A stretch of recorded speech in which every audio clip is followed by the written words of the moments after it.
Welcome back to Gurudeva online classes. So I am Affrin. So again I am dealing with the subject English. Today I am going on with one of the concept of the English grammar, that is tenses, which is most important in English literature. If at all you have learned the tenses very clearly, it is very easy for you to go on with the further classes of the literature very easily. So that's why in this class you need to learn the tenses very clearly. So today we are going to discuss about one of the major tense, that is future tense. So in the last classes we have already discussed about the other two major tenses, those are present tense and the past tense. So today in this class we are going to discuss about the future tense and its subtense. Okay, as you all know, every major tense has 4 subtense. In the same way, even the future tense has also 4 subtense, that is simple future, future continuous, future perfect and future perfect continuous tense. So dear children, let's go on one by one. Okay, what is future tense? Future tense is nothing but, so we are going to predict the action which will be happening in the future time and in the next upcoming time. So that we call that as a future. Yes or not? So here the very first subtense in the future tense is, that is simple future tense. What it indicates? So you all know that future tense means the action which will be happening in the further upcoming time. So let's have a definition, that is the simple future tense is used when an action. So you have to just concentrate on the action and the time. Okay, an action is promised or thought. See, an action is promised or thought to occur. See, to occur. It's in future, to occur in the future. The action which we are just thinking, okay, which will be happening at this particular time. With that we call as a simple future tense. So I hope you are all getting me. And we'll go with the structure in the meanwhile. That is, the structure is like this. So the subject plus modal auxiliary plus verb plus object.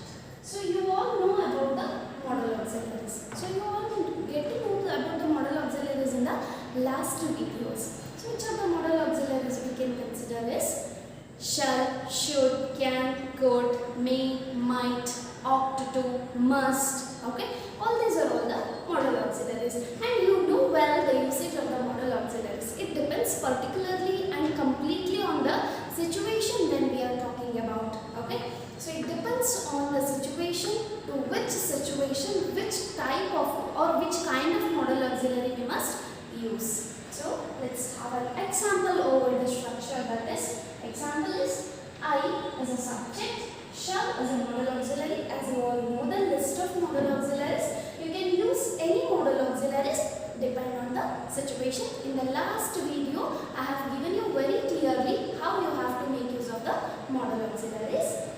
I shall write as a verb, okay, object is a later. Here, why I have used shall only, okay, you can use any modal auxiliary. So as it is thought, okay, as it is thinking, okay, I am using this as a shall. Okay, when you can use a will, see here it is told very clearly, well means we will be doing it without fail. When we are using the modal auxiliary will, we are doing the action without fail. Okay, that's why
that the future continuous tense is used when an action is promised or thought. Obviously, right in the same way, promised or thought to occur in the future. We are just talking about the time here which will be occurring in the future. But here, you just have a glance here, that is, an action is promised or thought to be going on at some specific time or context. The action, we are just assuming or predicting that which will be going to happen at some specific time or the specific context or the specific situation, particular timing. Okay, so we are going to predict it.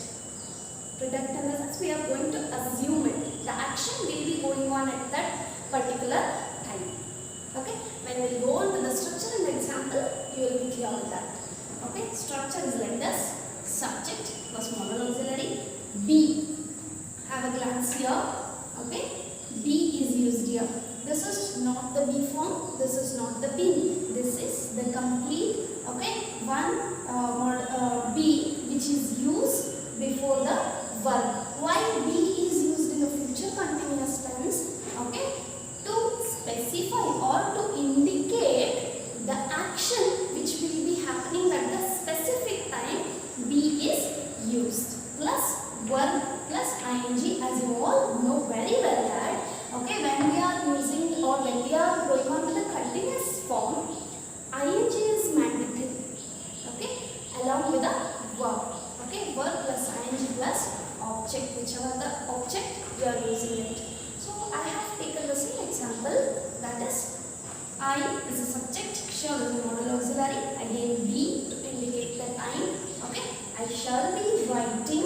Okay, verb write, ing writing a letter at this time tomorrow. This is very important. Why? Because we are talking about the specific time of the context which will be happening, the action which will be happening in the future time. I hope you all get this very clearly. Okay, so let's go on with the next tense of the future tense. Okay, here we go with the another subtense of the future tense, that is future perfect tense. You already know that when there is a perfect, okay, in the tense, when there is a word perfect in the tense, so it is that the action is completed. Either it is in a present, past or in a future, right? So let's grasp the definition. That is, the future perfect tense is used to demonstrate an action. Okay, it is used to demonstrate an action which is promised to be done. Okay, which is promised to be done by a certain time in future. See, everywhere the action is done, but the tense is depends on the time in which action has completed, continued or yet to be started. Okay, here this is used to demonstrate or indicate an action which is promised to be done. Okay, which is promised. Promised means it has to be done mandatorily, right? So like that. So promised to be done. See, done in the sense the action should be completed. Okay, action should be completed. That's what the perfectness tells. Action is completed. Either it's in a past, present or in a future. Okay, promise an action which is to be done by certain time in future. Okay, some certain time in future is given, and in that particular time the action should be completed or done. That we consider as a future perfect tense. Let's go with the structure. Structure is like this: subject plus modal auxiliary plus have, V3 plus object. Okay, we all know that whenever we are dealing with a perfect tense, okay, we will make use of the have forms. Yes, to indicate the action is completely done there. Okay, modal auxiliary, whichever the modal auxiliary, it depends on the situation. You have to make use of the modal auxiliary. Subject, modal auxiliary, have plus V3 plus object. V3 means it's a past participle of the verb. That only must be used in the perfect tense. Okay, so let's go with the example. I is a subject, okay, modal auxiliary, have form, written, okay. V3 form of write is written, a letter is a object. So here we go with the future, we went on with the future perfect tense. So observe the action, the status of the action done in what particular time. Then obviously you will be able to learn the tenses very clearly and perfectly. So I think you have got this point very clearly. So the next subtense of the future tenses, that is future perfect continuous tense. So as this subtense has a no practical use, we will not be using it more in the English literature or in the English grammar. Okay, leave it as like that. So no situations will be occurred like this. You can compare it to the present perfect continuous tense and the past perfect continuous tense. So perfectly we can't predict the action which will be happening in the future, and that action is still will be continued. We can't predict in the future. Yes, that's why there is no practical use of the future perfect continuous tense. Okay, so hereby we are done with the future tense and the complete tenses. So I hope you all have clearly understood how to use the tenses and how to make it shorter. Okay, I hope everybody learned it, and you need to do one more extra work. I mean the chart, right?